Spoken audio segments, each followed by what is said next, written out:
Good afternoon, everybody, and welcome to our webinar on human trafficking and the law. This webinar has been possible with the support of OCASI, Ontario Council of Agencies Serving Immigrants, the Chinese and Southeast Asian Legal Clinic, and METRAC Action on Violence.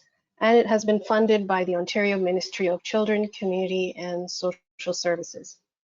Our presenters for today are Avi Go, Director of the Chinese and Southeast Asian Legal Clinic, Loli Rico, Co-Director of the FCJ Refugee Center, Roxana Parsa, Staff Lawyer at METRAC Action on Violence, and myself, Silmi Abdullah, Staff Lawyer at the South Asian Legal Clinic of Ontario.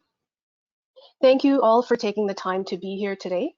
Before we start, I will quickly cover some technical points. We unfortunately don't have the capacity to troubleshoot your audio and video connection during the webinar. Please review the information in your registration email or reminder email to deal with any problems. We have a lot of people signed up for today's webinar. To keep things less confusing, everyone will be muted. Please use the question or chat box to type in your questions. That box is located on your dashboard, which is the grayish panel that appears on the top right hand of your screen. This webinar will be recorded. The recording and the PowerPoint slides will be available to you shortly, and you will be notified when they are available.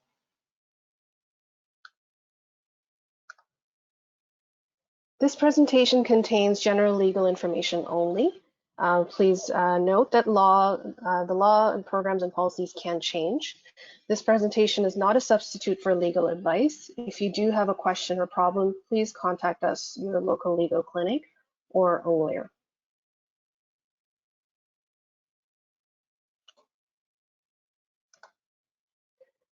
Just a brief background about saico. Saico is a community legal clinic funded by Legal Aid Ontario. We are a specialty clinic that serves low-income South Asians, for example, people originating from India, Pakistan, Bangladesh, Sri Lanka, etc., and the GTA. Our office is located at 45 Shepherd Avenue East. You can call us at 416-487-6371 to seek legal advice or to make an appointment. And we serve clients on site, obviously not in this situation, but generally we serve on site in English, Hindi, Urdu, Punjabi, Bengali, Tamil, and Kannada. We assist in immigration matters and income security matters. We do not provide advice or representation in criminal or civil law. We do provide basic information on family law, but not representation. Just a quick run through on the agenda for today. So we will be discussing what is human trafficking, the difference between human trafficking, human smuggling, and sex work, the reality of human trafficking in Canada, and the legal processes and protections that are available for trafficked people in Ontario under criminal law, immigration law, and labor and employment law that is specific to Ontario. And we also have some resources for you at the end that you can refer to.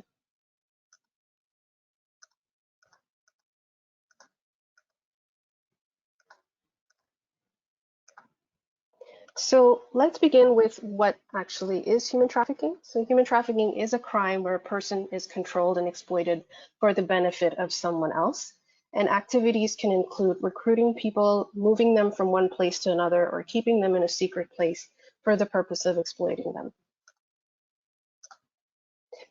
Some of the tactics used by traffickers include force, threats, manipulation, blackmailing, etc., to make victims or survivors do things against their will, such as provide their labor or sexual services, marry someone they don't want to marry, or remove their organs. And important to note that a trafficker can be one individual or part of a larger criminal network.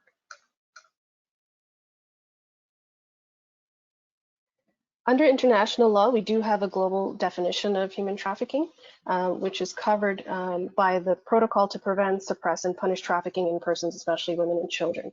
So in the year 2000, the United Nations General Assembly adopted this protocol, which is known as the Palermo Protocol. It is part of the United Nations Convention Against Transnational Organized Crime, also known as the Palermo Convention. This protocol established a global definition of human trafficking, as I mentioned, which is called trafficking in persons. It can be found in Article 3A of the protocol. So the definition goes like this: trafficking in persons shall mean the recruitment, transportation, transfer, harboring, or receipt of persons by means of the threat or use of force or other forms of coercion, of abduction, of fraud, of deception, of the abuse of power, or of a position of vulnerability, or of the giving or receiving of payments or benefits to achieve the consent of a person having control over another person for the purpose of exploitation.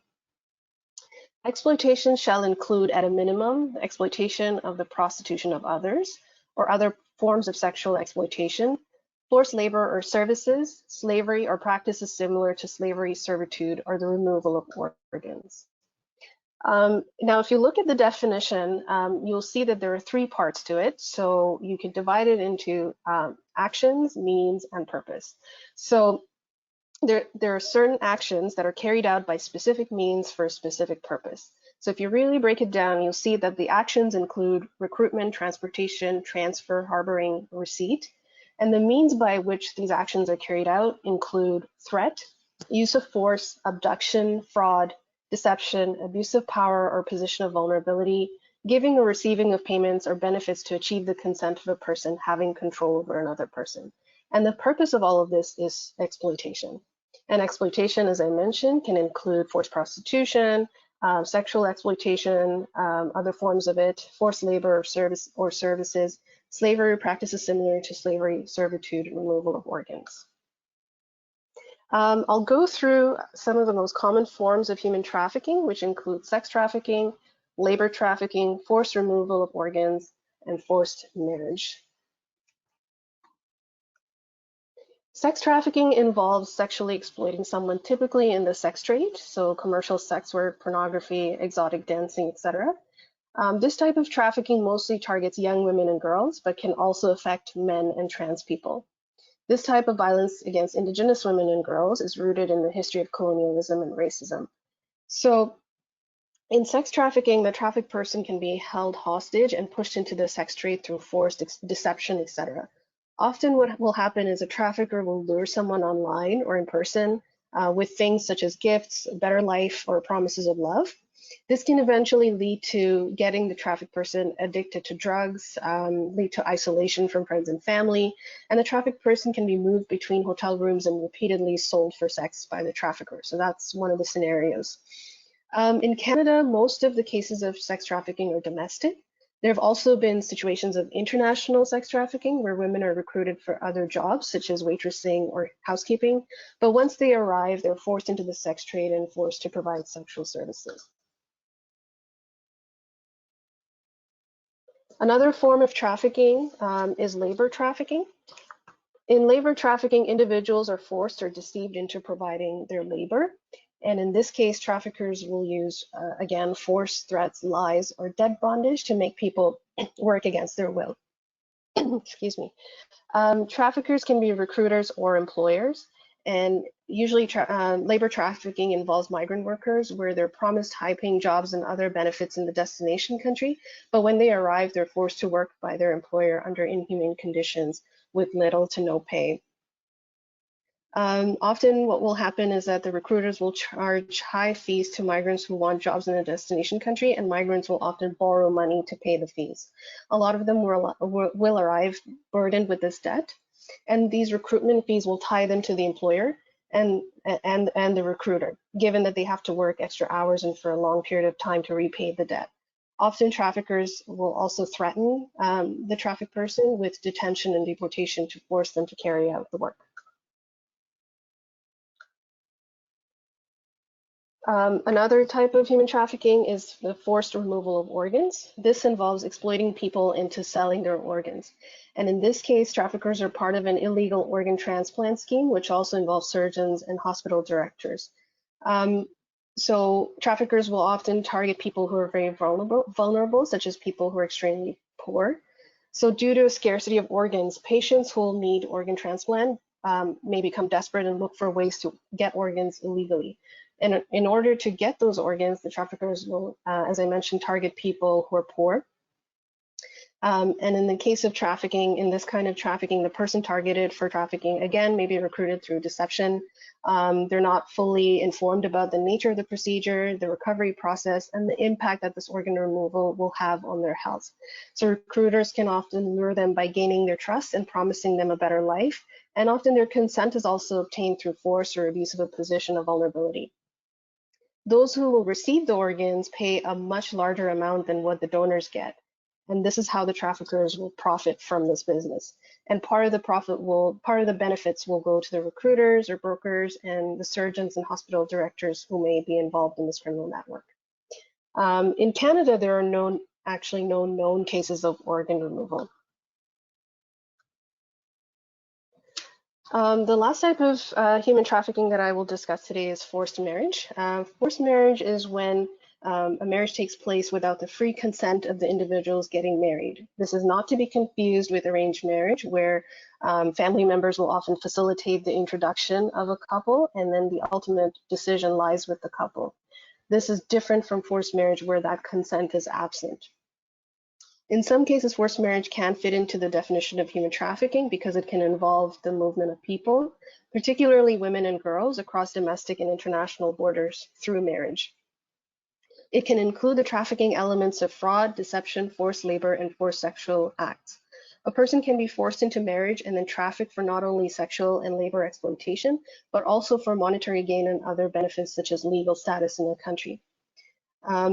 For example, a person can be pressured or manipulated into marrying someone as a partial settlement of financial debts, where the woman married off may be forced into doing physical labor to pay off the remainder of the debt. And domestic violence is also a common element of forced marriage, and a woman, as I mentioned, or a girl is often sexually abused and exploited by the partner.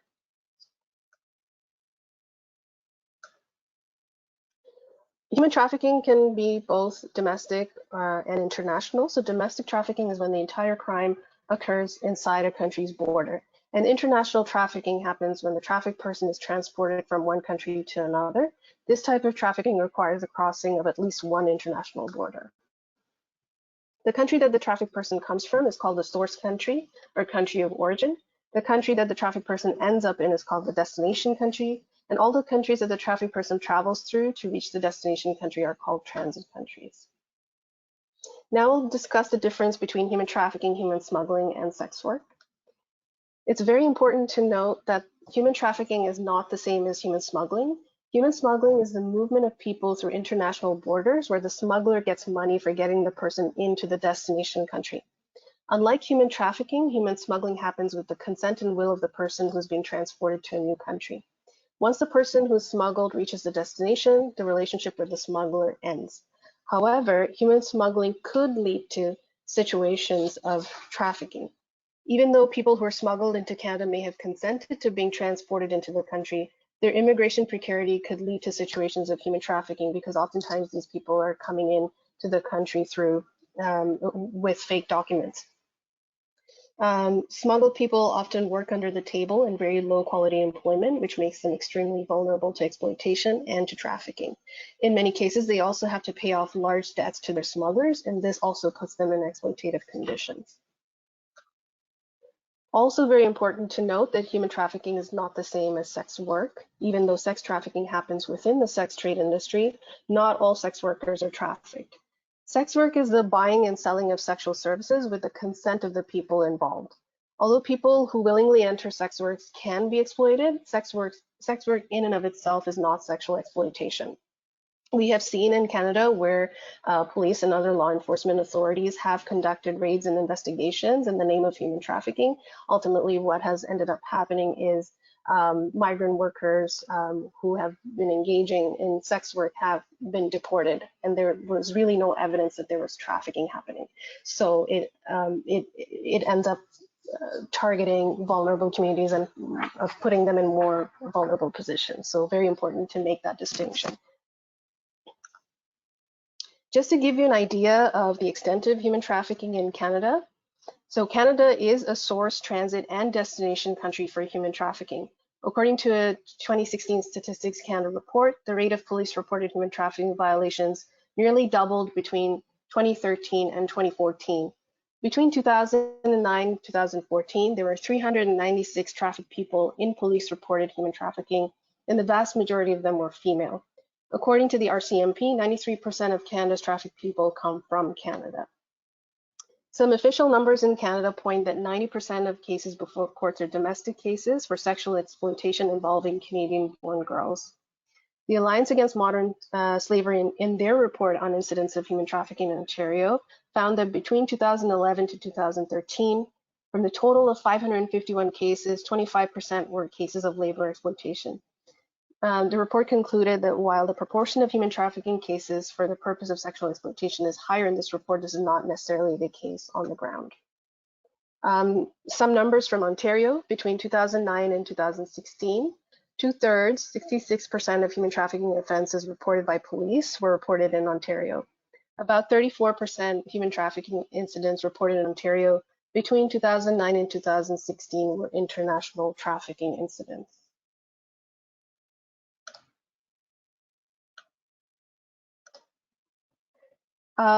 In terms of who is most vulnerable to human trafficking, it's young women and girls, Indigenous and racialized women and girls, LGBTQ youth, migrant workers in precarious employment and immigration status, and newcomers with language barriers who do not have knowledge of legal rights. So these are some of the most vulnerable groups. Now I'm going to move on to the next section of the presentation where we'll be discussing legal processes and protections for trafficked people in Ontario.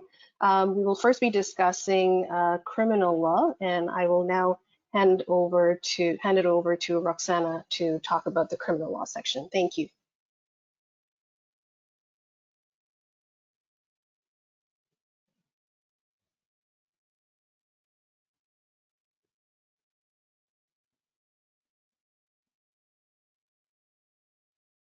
Hi, oh, just waiting to share my screen.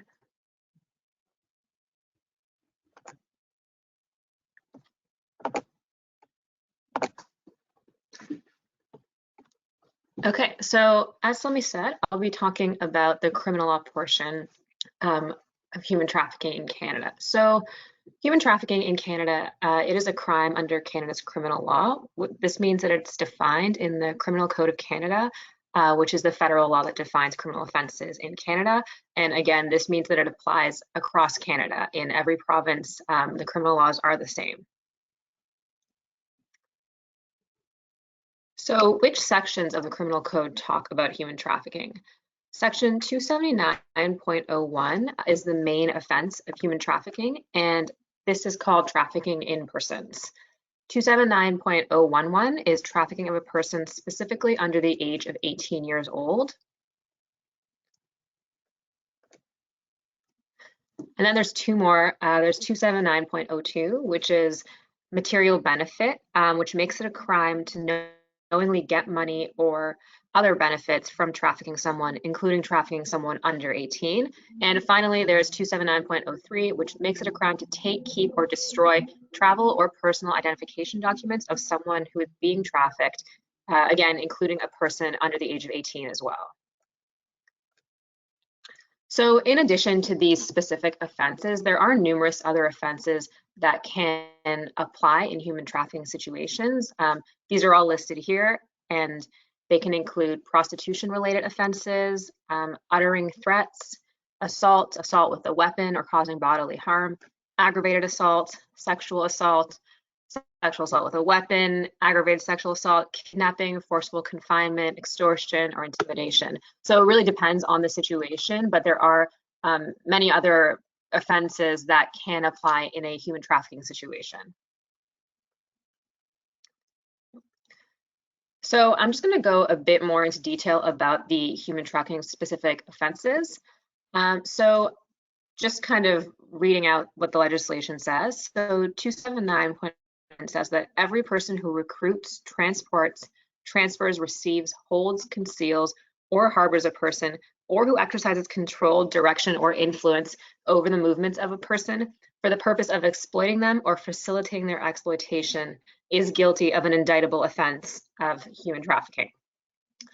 And no consent to the activity that forms the subject matter of charge is valid. So this means that even if a person is agreeing or giving their own consent or what they believe to be their own consent, the law does not see this consent as valid because it is being done under the control or influence of another person for the purpose of human trafficking. So no consent will be valid to this activity. Trafficking for a person under the age of 18 years is it's the same offense, it just applies to a person under the age of 18 specifically. And again, no consent is ever valid to charge under that section. So these sections again state that a person cannot legally consent being exploited in a human trafficking situation in the Criminal Code of Canada. So it's very similar to the Palermo Protocol definition, which Silmi talked about earlier, in that there are three elements: the act, the means, and the purpose that must be found to become an offense of human trafficking.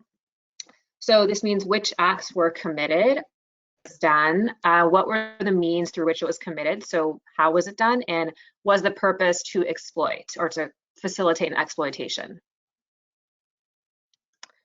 So exploitation, for the purposes of Section 279, a person exploits another person when they cause them to provide or offer to provide labor or a service by engaging in conduct that in all the circumstances could reasonably be expected to cause the other person to believe their safety or the safety of a person known to them would be threatened if they fail to provide or offer to provide this labor or service. So there's different factors the court will consider when deciding whether this was exploitation. And some of these factors can be things like the use of force or the use of coercion, the use of deception. So pretending to be, for example, someone they're not and luring someone into a situation where they didn't know they would be, or abuse of a position of trust, power, or authority. For the purposes of organ or tissue removal, a person exploits another person if they cause them by means of deception or the use of threat of force or any other coercion to have an organ or tissue removed. So in this one, you clearly see that deception, threat of force, and other forms of coercion are listed in the legislation. So what does exploitation kind of mean in simpler terms? So exploitation happens when a person makes another person provide their labor or service or makes them offer their labor or service through conduct that could reasonably be expected to make them believe that either their safety would be threatened or the safety of someone else would be threatened.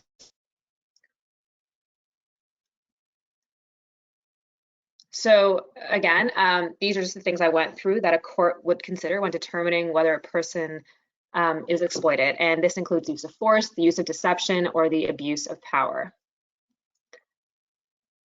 So to find someone guilty of human trafficking, it must be proved that the actions that fall under the criminal code definition was done for the specific purpose of exploiting another person or for the specific purpose of making the exploitation happen. So the intent of exploitation must be there. So in the person's mind, there had to be either an intention to exploit or to assist the facilitation of someone's exploitation, or that they had to know that exploitation was going to happen. So It doesn't have to be just that the person intended to exploit them. If they knew that exploitation was going to happen, that is enough. Facilitation of exploitation happens when the accused person doesn't personally intend to exploit, but knowingly makes it easier for someone else to exploit. I'd also just add to that proving exploitation requires evidence that shows that a reasonable person would be afraid, but this does not mean the survivor of trafficking must say that they feared for their safety at the time. If their fear was considered reasonable, which means that a person who is an average person kind of standing in the shoes of their survivor, if they would be afraid, that is enough for the court.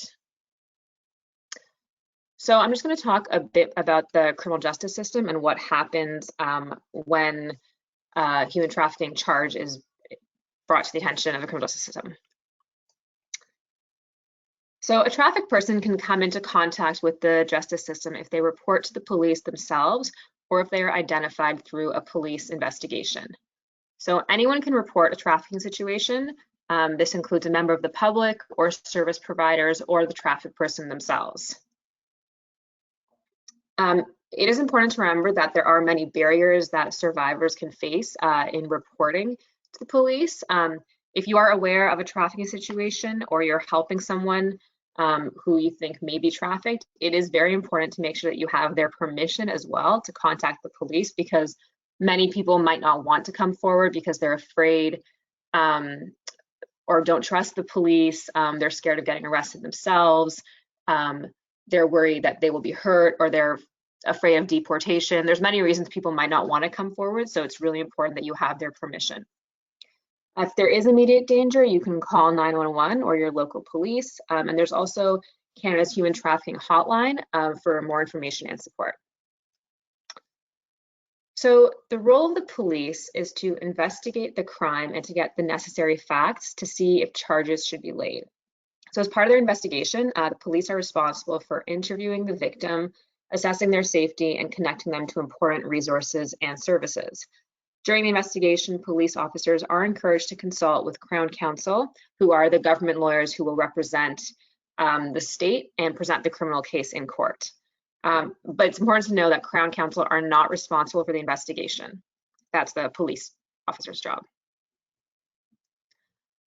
So in Canada, a victim is not required to help with the investigation of alleged traffickers if they don't want to, but they are allowed to access services and support even if they don't cooperate with the investigation. If they do feel ready to do an interview with the police, it is always a good idea to ask for someone, an interviewer who is experienced with trafficking victims and someone who has specific training in this area. It's also possible to ask for an interviewer of a specific gender if it makes the victim more comfortable, and if necessary, an interpreter should always be arranged.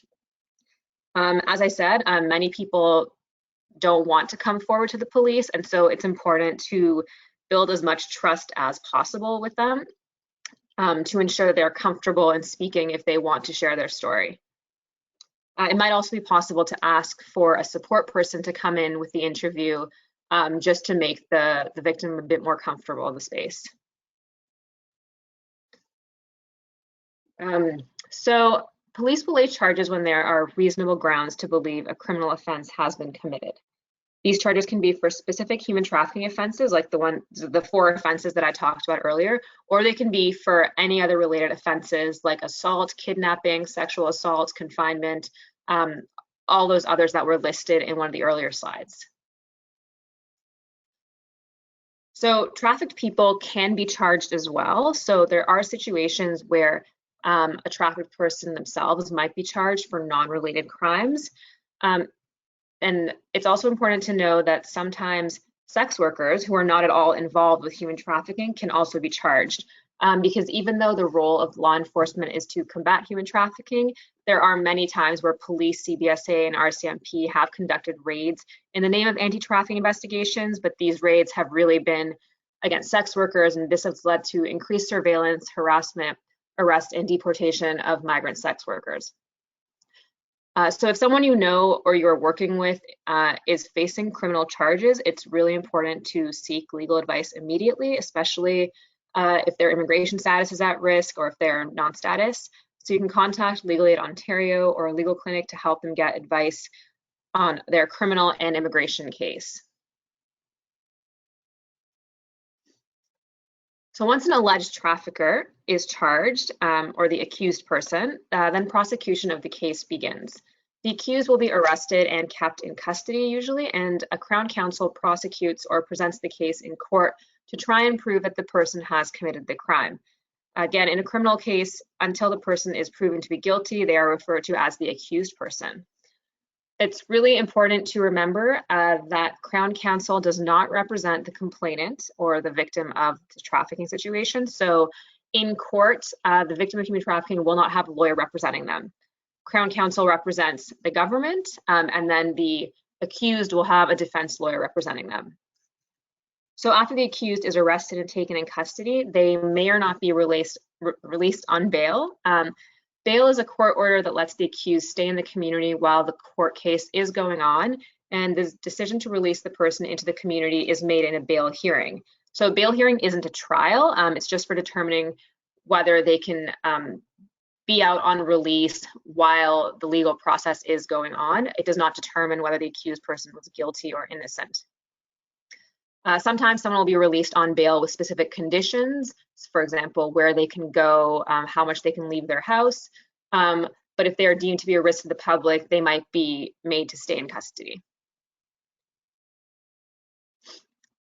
So when an accused is charged with a crime, they can either plead guilty or not guilty. So if they plead guilty, it means that they've admitted to their crime and they will receive their sentence, which is the penalty in the criminal justice system, without going to trial.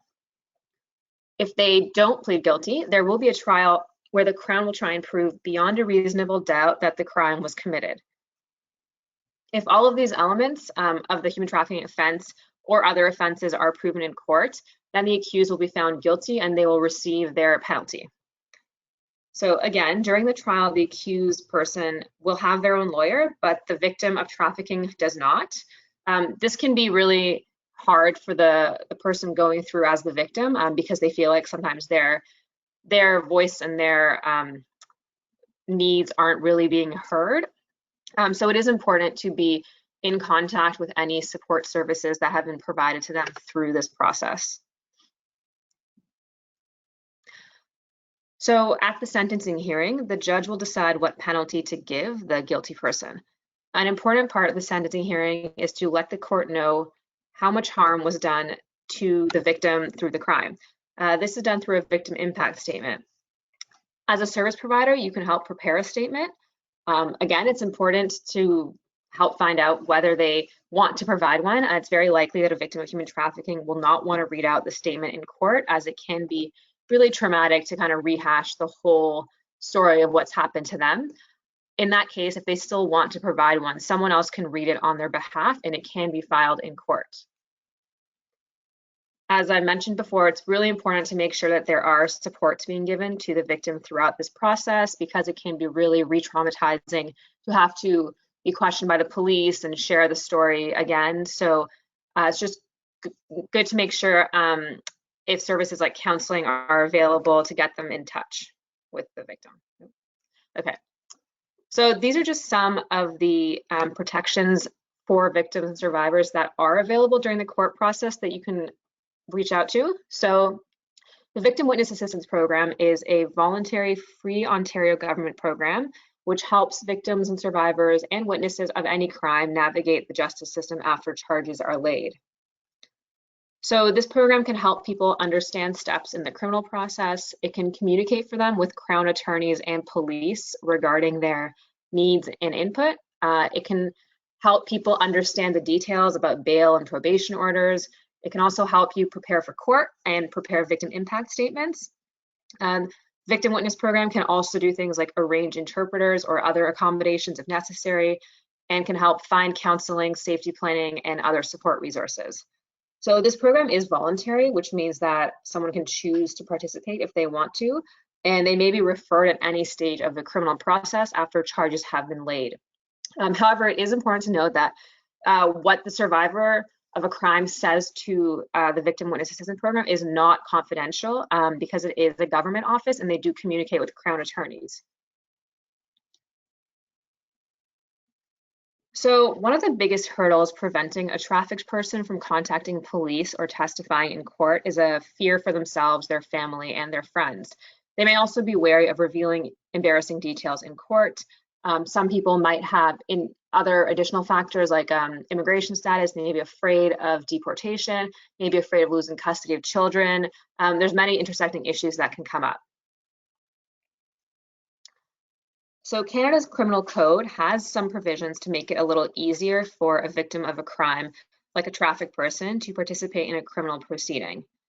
So these include things like exclusion orders. So exclusion orders means that sometimes the judge can order for the public to be excluded from the court. So generally, courtroom trials are open for anyone in the public to witness and watch as it's going on, but an exclusion order can stop people from coming to the courtroom, and it can provide a bit more privacy.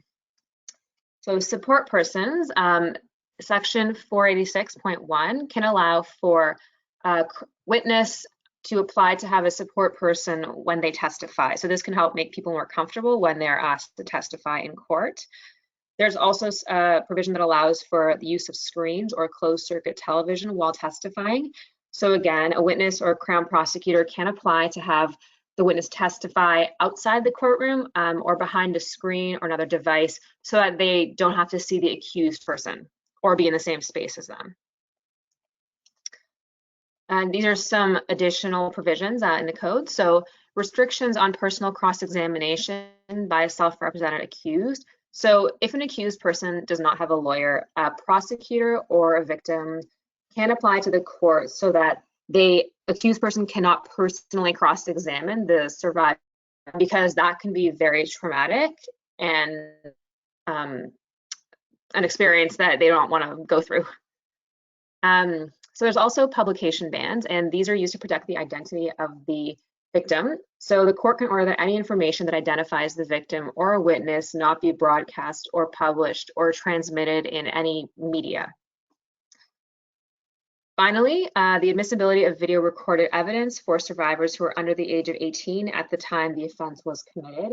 So if a survivor is under 18 when an offense happened, then the judge can accept a video recording where the survivor describes what happened instead of having them testify in person in court. So finally, in May of 2017, Ontario passed the Anti-Human Trafficking Act, and this law allowed for people affected by trafficking to apply for a specific restraining order to protect themselves or their children from traffickers.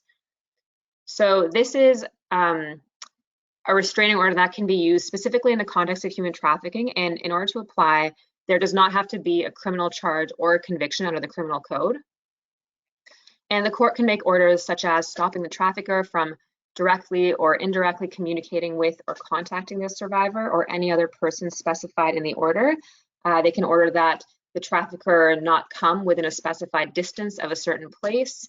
It can make the trafficker return identity documents or personal documents of the survivor if they have these. It can also allow them to make them stop carrying weapons and stop them from distributing any explicit photos and videos of the survivor. So this restraining order can last up to 3 years, and it can also be extended. And the people who can apply include a victim or survivor of human trafficking, or a person with custody of a survivor who is a child, or a person who is acting on behalf of a survivor or someone who has custody of a child. So in this situation, the survivor has to give their consent to the application. So that's it on the criminal law portion. I think we're going to go on now to immigration law. Thank you very much, Roxana. Now I'm going to pass it over to our next speaker, Loli, to talk about the immigration law section. Good afternoon. I hope that you can see my screen.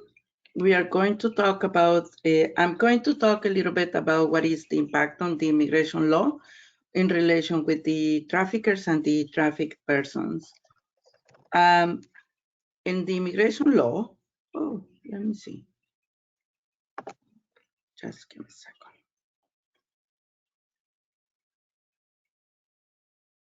Okay. In the immigration law, a person can be also charged under the Immigration and Refugee Protection Act, and it's a federal legislation, and this is applied all in Canada. And also, it is related to in the definition with the human trafficking, and also like a criminal code, the offense is called trafficking in persons. That is related in concordance with the Palermo Protocol. This was the first element that the government of Canada used when they signed the Palermo Protocol in 2002, and was with the concept at that time that in Canada we were having only international cases, and that Canada was related to as a destiny country, which is now we know that is not true. What is the offense of human trafficking? I think I have a problem with my screen.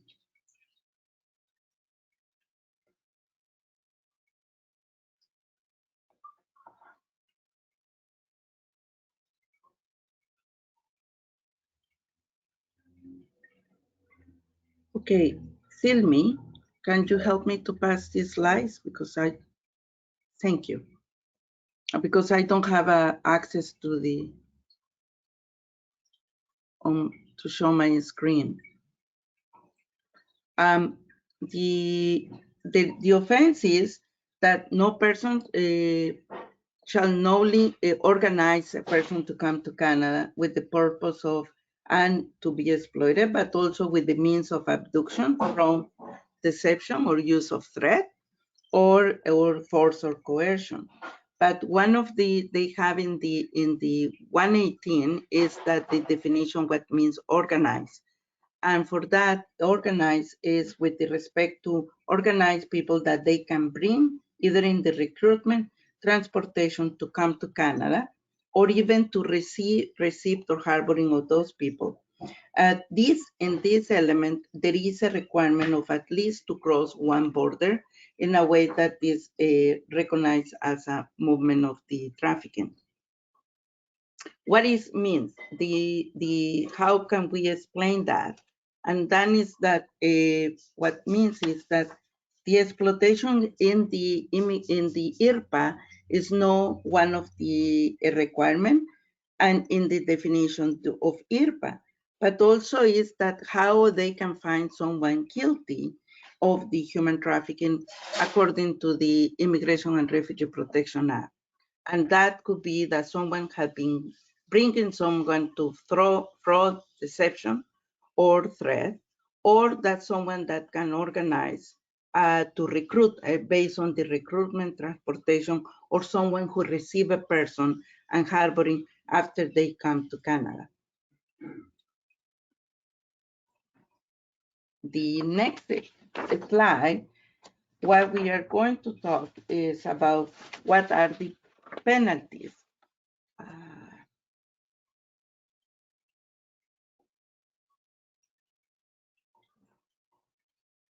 The penalties under the Immigration and Refugee Protection Act, if you see there is if someone is found guilty, they can go with a fine of $1 million, or even they can go with life imprisonment, or to have both.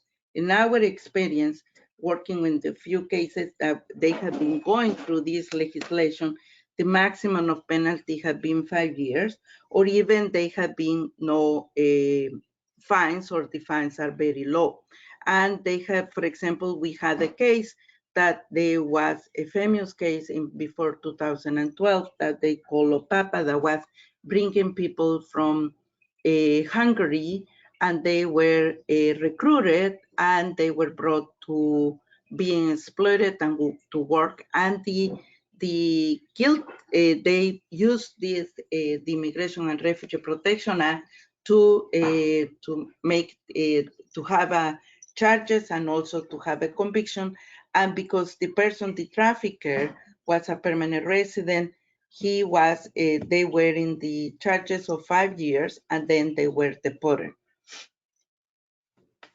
The next slide, that will be that what is the, we were talking about what is the elements to put charges and also to the traffickers. Now we will see in the immigration law what are the legal protection elements that they can provide to any migrants who in the that they have been trafficked person. One is was implemented in 2006, and the federal government adopted that as a temporary resident permit, and is for anyone who has been trafficked internationally, but also who have been otherwise being admissible to Canada. This program had been implemented to assist victims of human trafficking, but also is that the person who came to Canada and at the moment that was trafficked or at the moment that they were found, they didn't have an immigration status.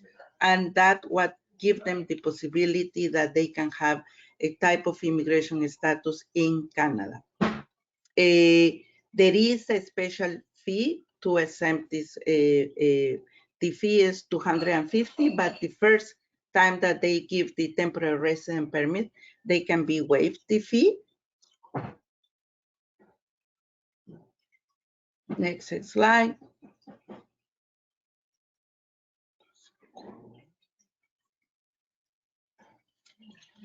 And these legal protections, sorry, this slide was, okay.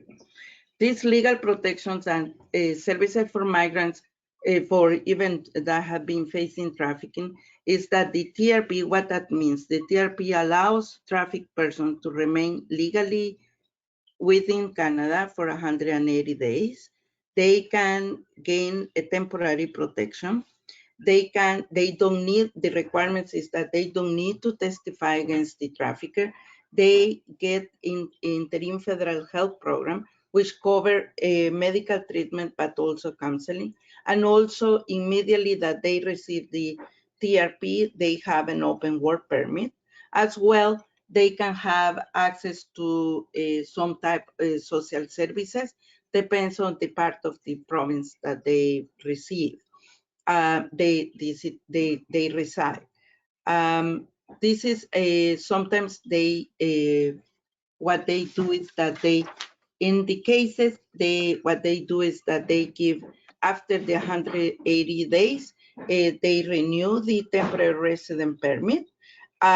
If the person is an investigation or if the person is going to be a witness of a case, and after the person receive a temporary resident permit, after 5 years, they can apply for a permanent resident. What is the issues that we have been seeing with the temporary resident person? A resident permit. One is that the person has, when they have the interview with the immigration officer, they have to identify themselves as to be a trafficked person. They have to have an ongoing criminal investigation. It's most of the time. Also, it is issued as a discretion of the immigration refugee, the immigration officer, which is the TRPs varies across Canada. That could be that in Toronto, we can have a good success on receiving TRPs, but maybe in Vancouver, there is not that success. Also, there is not a viable provision to apply for permanent resident because you need to be constantly receiving the TRP for 5 years. And also the other challenge is that when automatically they report either to the Canadian Border Service Agency or to the RCMP. In case that there is a negative decision of the TRP, and which is the person is in danger that they can be deported. That's one of the challenges we have been advocating with the immigration to say that the person shouldn't be like to really have an ongoing investigation, but also it should be the temporary resident permit as a way to have a permanent resident. What is the other ways that the traffic person can have access? One is the refugee claimant, that if you know as a refugee claim, you need to be found under the 5 grounds that what is the definition of under the convention, a refugee convention, and which is the grounds are based on race, religion, nationality, to be a member of particular social group, political opinion. And one of the thing is that when it's in a human trafficking situation, could be that the person has met or some of the grounds and they are fear of persecution of the country, especially if the person had been connected from their country of origin. But one of the challenges is to prove that if the person go back to the country of origin, they will be persecuted. And also one of the other challenges is that most of the time is that the trafficking situation is happening in Canada, and that's one of the elements.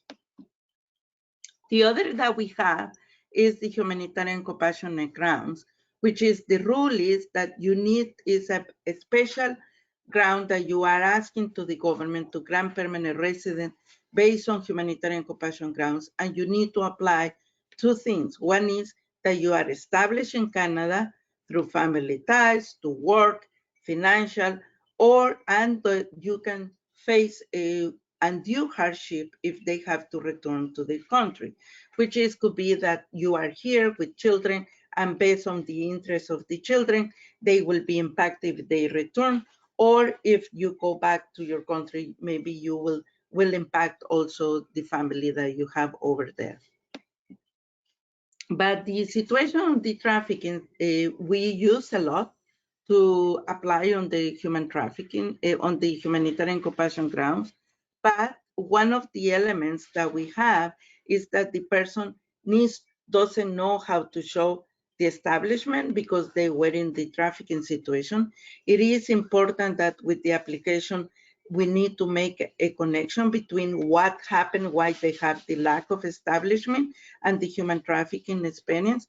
They need to pay a fee that is $550.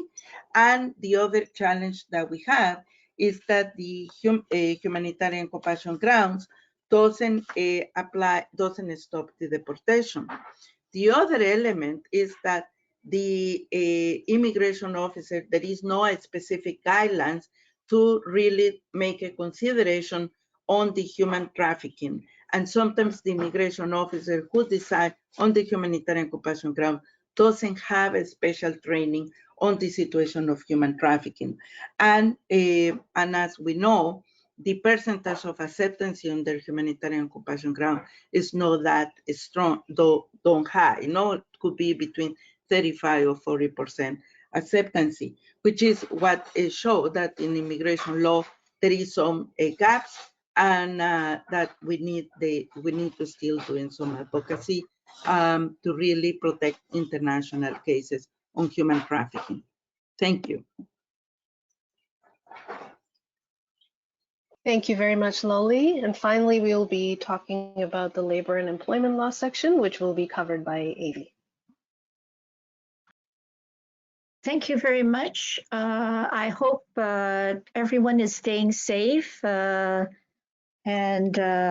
hopefully this very strange situation we're all in will be over soon.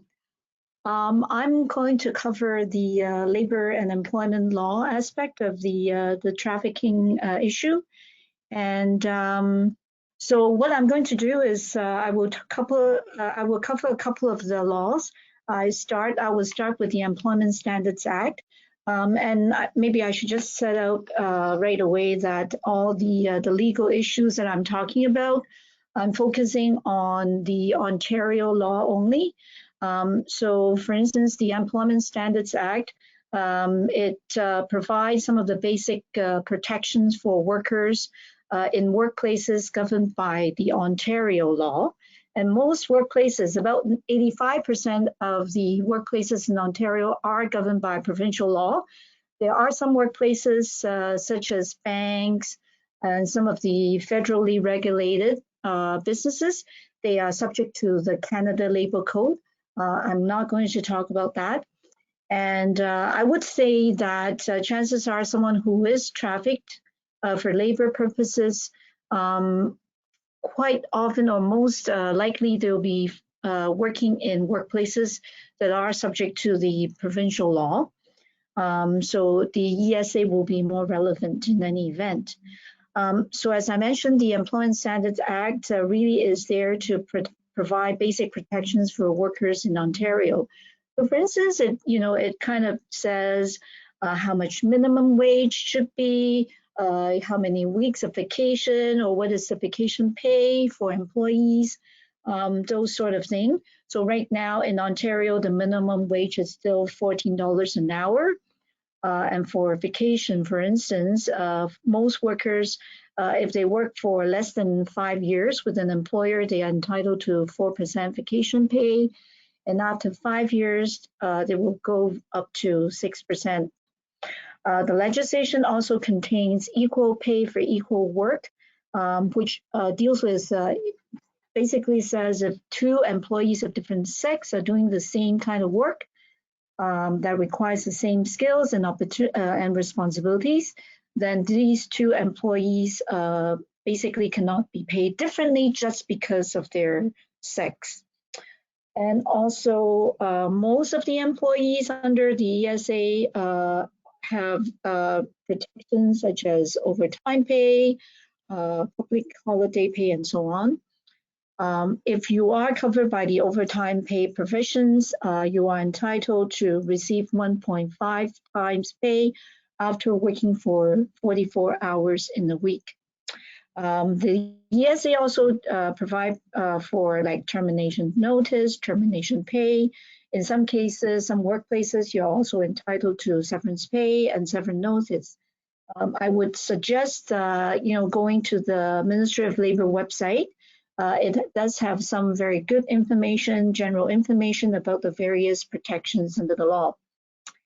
And it's very important to remember that the Employment Standard Act applies regardless of the immigration status of the worker. So in other words, you are covered by ESA regardless of whether you have status in Canada or not.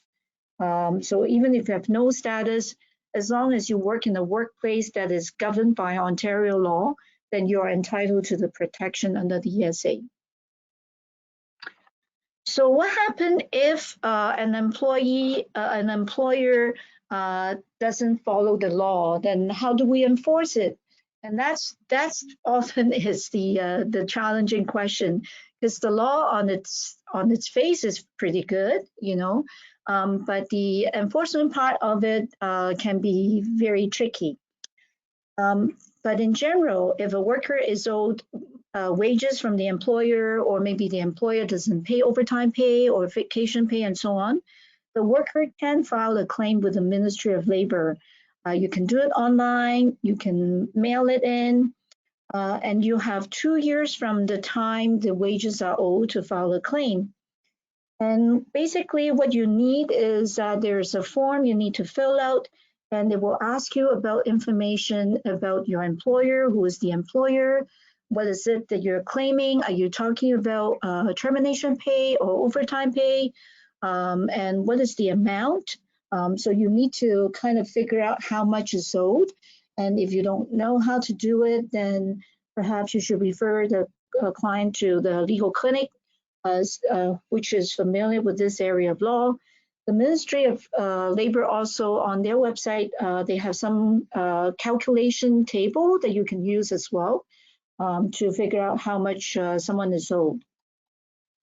And once a claim is filed, the worker and the employer will receive a letter from the ministry to confirm that the claim has been received. The ministry often will reach out to the worker and the employer to see if the case can be resolved. If not, they will send the case to an employment standards officer for investigation. And the ESO will also contact the employee or the employer to get more information. They will also try to resolve the case without having to, make a decision on this. Sometimes they will set up a meeting, but a lot of times they will just do it by phone. And I'm sure now in this time during the COVID-19, everything will be done by phone, I'm sure. So once they make a decision, let's say the case cannot be resolved, then and the ESO decided to make an order against the employer, they will issue a decision in writing. And they will say how much is owed. And on top of just making an order about the monetary sum, sometimes they will also make an order finding the employers in violation of whatever provisions under the ESA. So there will be a separate order about that as well. So once the so if you get the decision, either side, whether it's the employer or the employee, if they're not happy with the decision, they have 30 days to file a review, an application for review to the the Ontario Labour Relations Board. And so you have to do it in 30 days. If you miss the deadline, then you have to explain why, and the board may or may not grant you the extension of time. So as I mentioned, like, you know, the law itself is clear, and it's also clear that you don't have to worry about your immigration status in the sense that the Ministry of Labor doesn't care whether you're a permanent resident or citizen in Canada. However, in practice, there are a number of challenges in helping workers to file ESA claims. And these challenges are more accentuated when we're dealing with people with precarious status. So for instance, I would just highlight 3 challenges in particular. First of all, many workers with precarious status are very reluctant to come forward, file a claim, because they are fearful that if they go after the employer and somehow they get deported or they will get reported to the IRCC. And of course, we can assure the worker that the Ministry of Labor really doesn't care. But of course, sometimes the employer may, out of spite or, you know, they want to, you know, it's almost like a form of reprisal. They may report the worker who are without status in Canada to the IRCC. So, I mean, I have never come across situation like this, but then again, there are many workers who will self-select out of the process just because they don't want to get into trouble. Another challenge is that many of the workers are actually working under the table. So, so they are paid by cash. There's no proof of hours of work or how much they have received. Then in those situations, it's very hard to make a claim under the Employment Standard Act. And we can see that issue now, particularly when we're dealing with the various benefits that the government has set up to assist people who have lost their job due to COVID-19. So the challenge of proving you have made $5,000 within the last year in order to qualify for the CERB would be challenging for some of these workers who work by, you know, in a cash kind of job situation completely. And the final challenge I've seen is that many of the workers are misclassified as independent contractors by the employers. And this is, in fact, quite often in sort of situations where it's like involving, say, nail salons, massage parlors. Many of the employers would misclassify the workers. And so many of the employees themselves may not know that they can file a claim with the ESA.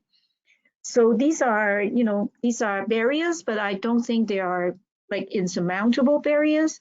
But I think for agency staff working with precarious people with precarious status should be mindful of these issues. So turning now to the second area of law that I will very briefly talk about, it's not my area of expertise. It's the Ontario Occupational Health and Safety Act. This is an act that sets out the rights and duties of all the parties in the workplace. It also establishes procedures for dealing with workplace hazards. and also the enforcement of the law where compliance has not been achieved voluntarily by the parties within the workplace. The Act makes it very clear that employers have the greatest responsibilities with respect to health and safety in the workplace. However, it also makes it very clear that both workers and employers have a role to play. So employees themselves also have to be responsible for promoting health and safety within the workplace, and to make sure it is in compliance with the statutory requirements. So that means sometimes, like, if the job requires the employees to wear some kind of a safety harness, the employee refuses to do that, that may be a problem. If later on he or she got injured on the job because they themselves have not followed the safety procedure. So the Act, the Occupational Health and Safety Act, doesn't really provide a very detailed definition for workplace harassment.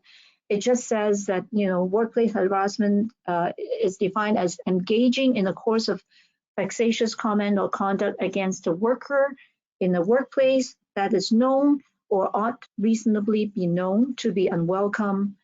It also defines workplace harassment as including workplace sexual harassment. The Act also has a definition for workplace violence. And as you can see, basically, it's not just about the actual use of physical force, but an attempt to use physical force or a threat to use physical force will also be included in this definition of workplace violence as well. So, it's a good thing because sometimes people may not actually assault someone, but, the threat of assaulting a worker would constitute workplace violence under this Act. As I mentioned, that the Act also includes a definition of sexual harassment as part of the workplace harassment. And this definition is consistent with the human rights legislation in Ontario. It encompasses sex, sexual orientation, gender identity, gender expression. It also encompasses, not just action, but also making a request, sexual request or advance, or using a position of power to gain a benefit when that person should know or should reasonably know that the solicitation or advance is unwarranted. So if someone experiences, if a worker experiences workplace harassment or violence, they can file the complaint to the Ministry of Labor, and the ministry will assign an inspector to investigate the complaint. And the inspector has the power to enter workplaces without notice or warrant, and to issue orders requiring the employer to make changes to the workplace. However, if the worker is looking for some other remedy, for instance, monetary compensation, and if the harassment is based on a ground that is listed under the Human Rights Code, such as sex and race, the worker may also consider filing an application with the Ontario Human Rights Tribunal, where they can seek monetary compensation as well. So I think when we come across cases, if an employee worker come to you and say that I've been harassed in the workplace, of course we should kind of discuss with them some of the options they may have. But I think it's also important to refer that worker to a legal clinic or to the Human Rights Legal Center for further advice, in order to decide whether they should make a claim under the OHSC and or under the Human Rights Code, so that they can explore all options before they proceed. And finally, I will also touch briefly about the Workplace Safety and Insurance Board. The WSIB is an agency that is set up by the Ontario government to provide compensation for workplace injuries. And the rationale behind it is that If we don't have an agency like this, that means every time someone is injured at work, they want to get some kind of a compensation, they will have to sue the employer in the court. And as we know, many low-income people will find that option not accessible. So, having a government institution to provide that kind of a safety net is important. Now, but not all workplaces in Ontario are covered by the worker safety insurance. Some workplaces are automatically covered. So for instance, like mining and related industries, manufacturing, transportation, and so on, and construction. Other workplaces will have to apply to the board to be covered. So whether or not a worker is covered by WSIB will depend on the type of workplaces they are in. And on top of that, we should note that casual workers and workers who work from home may also not be covered. So assuming that a worker is covered by the Act, and if the worker is injured on the job so that they cannot work, then they can file a claim with the WSIB, and in general, they have 6 months to file a claim. And apart from providing compensation for lost wages, WSIB benefits could also help cover other things such as treatment costs that are not covered by OHIP. For instance, physiotherapy is something that is very common for injured workers. The board will also provide assistance to help workers plan for a safe return to work. For instance, they may require the employer provide light duty work for an injured worker. And because of the advocacy that is done by several of the clinics that are listed on this slide, the law is now very clear that workers with temporary or precarious immigration status could also be eligible for WSIB.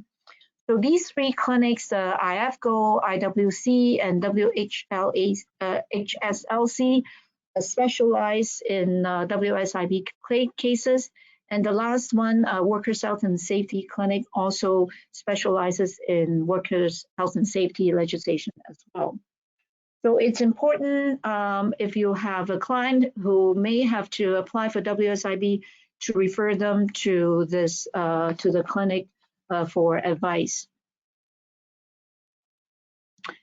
And but just very quickly about how do you make a claim? So if a worker is injured on the job, they should let their employer know right away that they have injured, and they should seek medical attention right away.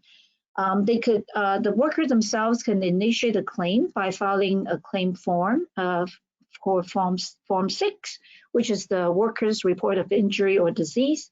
You can also sometimes, like if the employer that doesn't want to file the WSIB claim, sometimes the worker may have gone to the hospital or go to their family doctor. The family doctor or the hospital could also help the worker submit Form 8, which is the health professionals report form to the WSIB as well.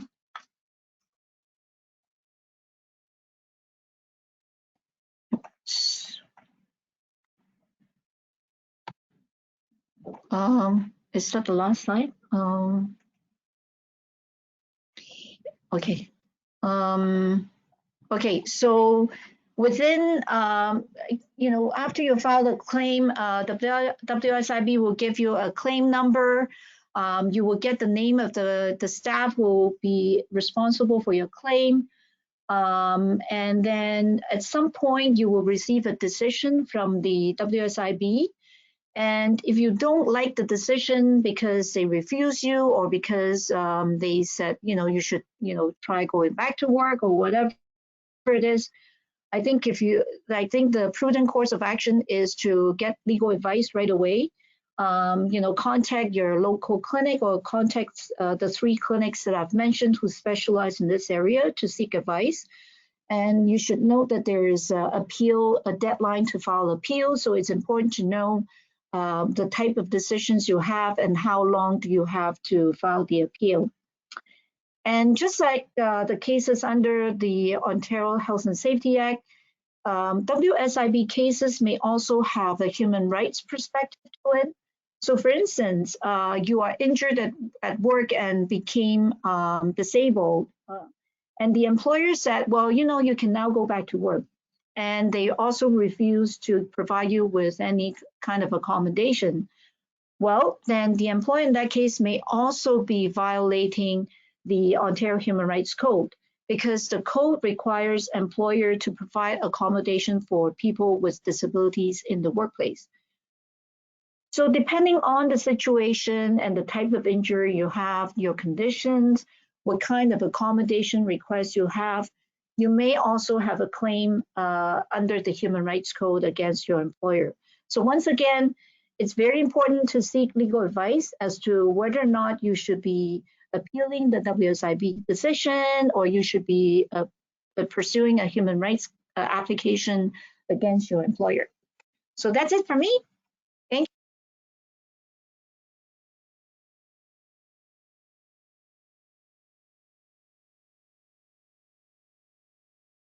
Thank you very much, Avi, Loli, and Roxana, for your wonderful presentations.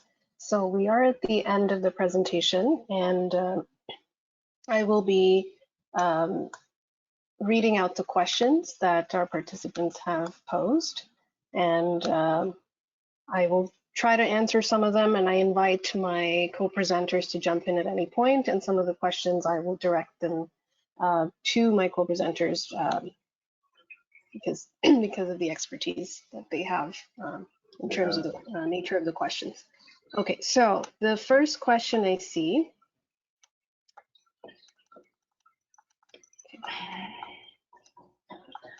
Sorry, bear with me one moment, please. Okay, what about the current statistics of human trafficking in Canada? Is it decreasing or increasing?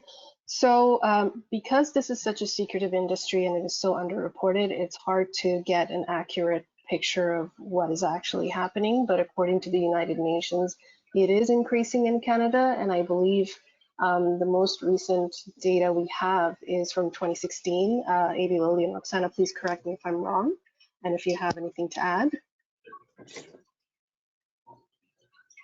It is no. There is no yet official statistics in general from Canada, and in Ontario, we with the new office of the provincial office, anti-trafficking office, they are collecting some data in a way that we can do the presentation. In a way that we can have a clear numbers, but totally agree, like you, Silmi, because it's so the way that there is the business in relation with human trafficking is very difficult to really bring the numbers, the real numbers. One of the things is that in the court, what I understand is that many of them, they are a lot of focus on sexual exploitation, and there is an imbalance on with the labor exploitation. They are not presented to the courts. But internationally, between the two, sexual and labor exploitation is more or less, they go hand by hand on the numbers.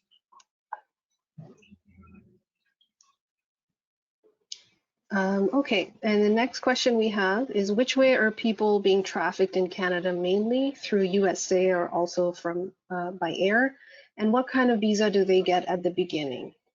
So maybe I'll direct this to Avi and Loli. What are some of the trends that you see based on your casework? Avi?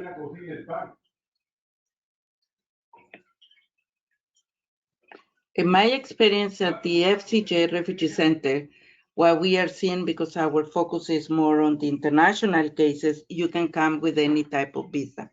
We have been seeing people coming as international students, people coming as a visitor visa, migrant workers, people coming with as a caregiver workers.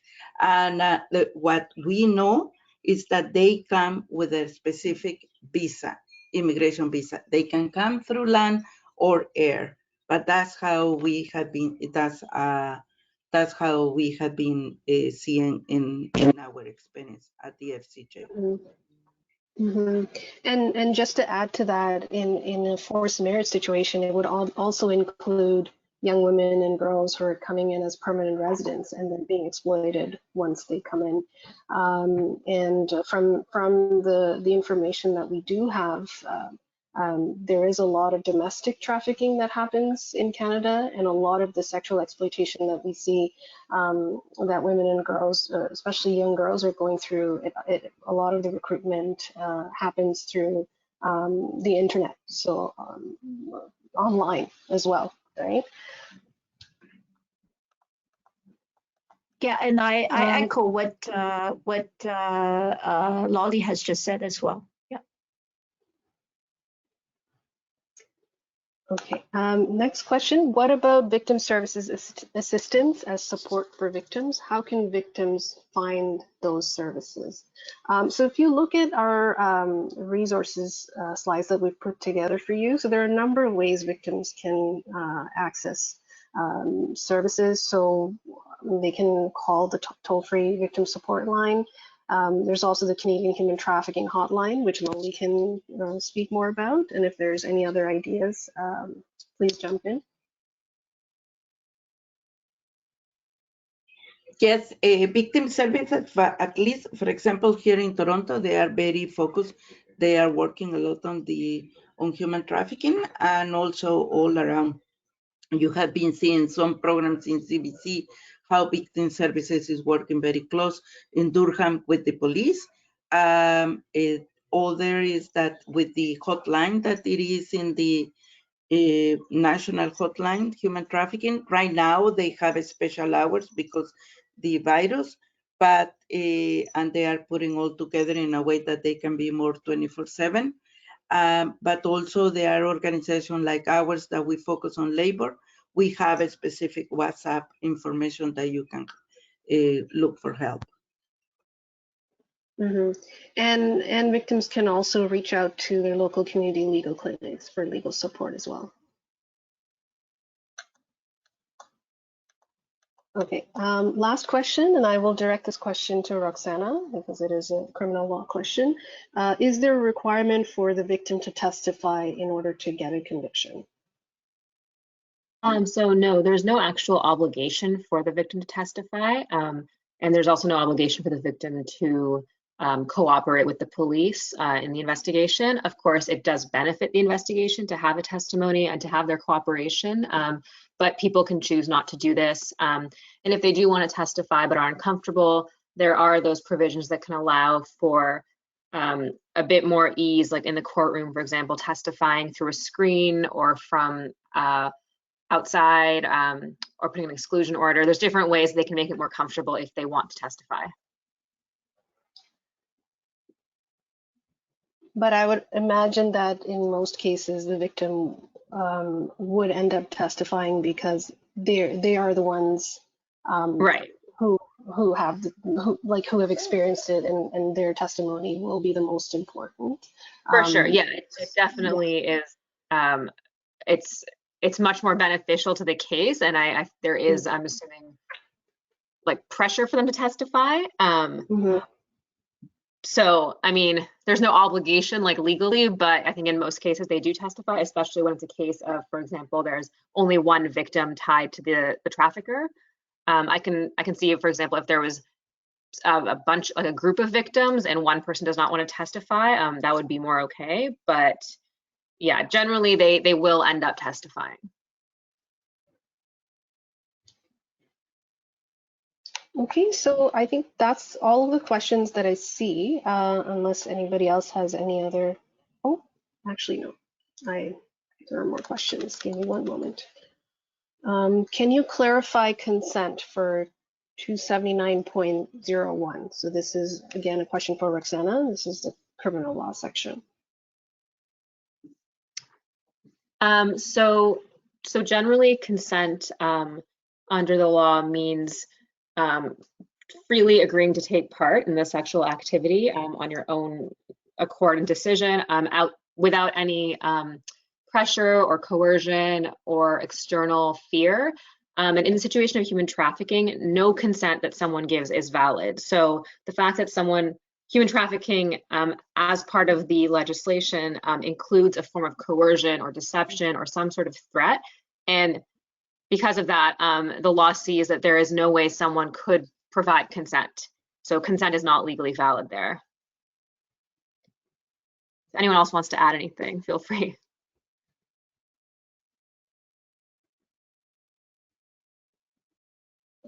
Okay, so last question that I'm seeing here.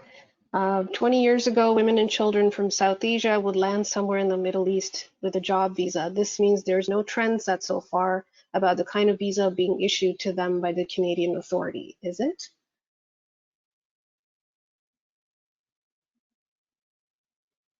So I think this is a follow-up question to the previous question about what kind of visa are human trafficking victims getting?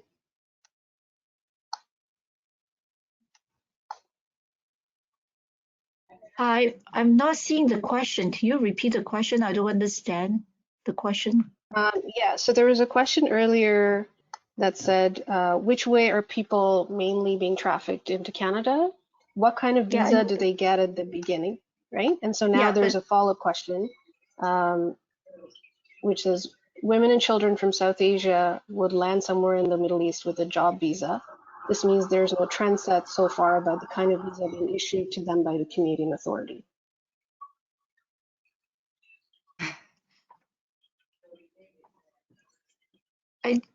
is the question saying that the visa that takes the women to Middle East somehow they will end up in Canada, or No, I think that was just posed as presented as an example. So okay. yeah. Yeah. So is there a trend in terms of the kinds of visa that are being issued to people who are being who are landing in Canada as trafficked Okay, people? right.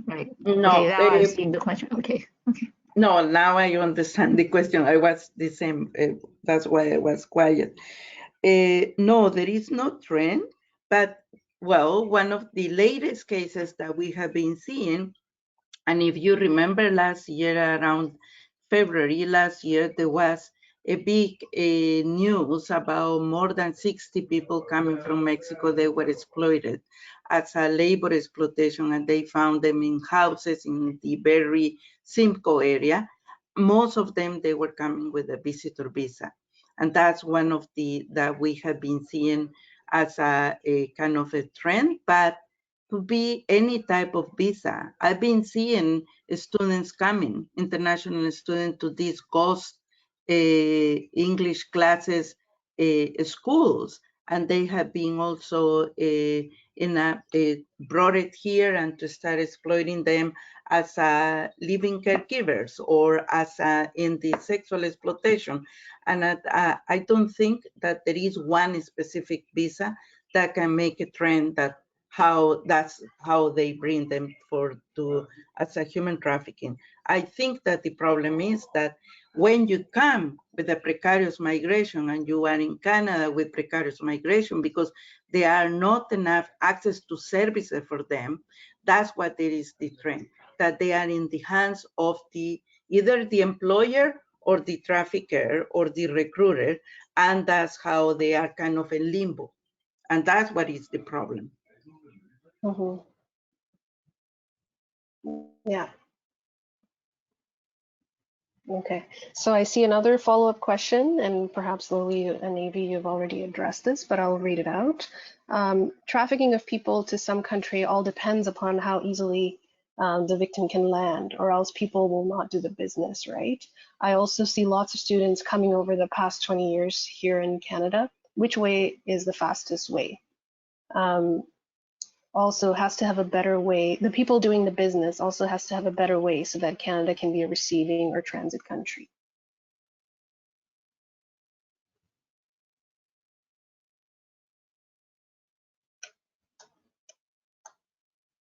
I can leave it to Avi.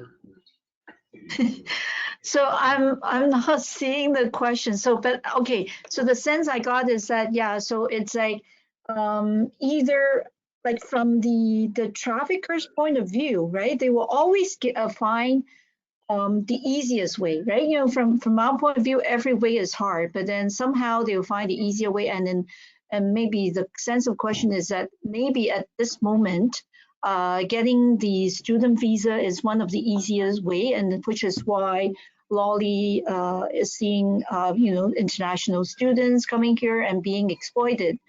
And then at a different moment in time, it could be a different kind of visas, right? So at one point, I remember some years back, we were helping with a number of people who were arrested by police, like, sort of Asian women who were arrested in a raid of some body house.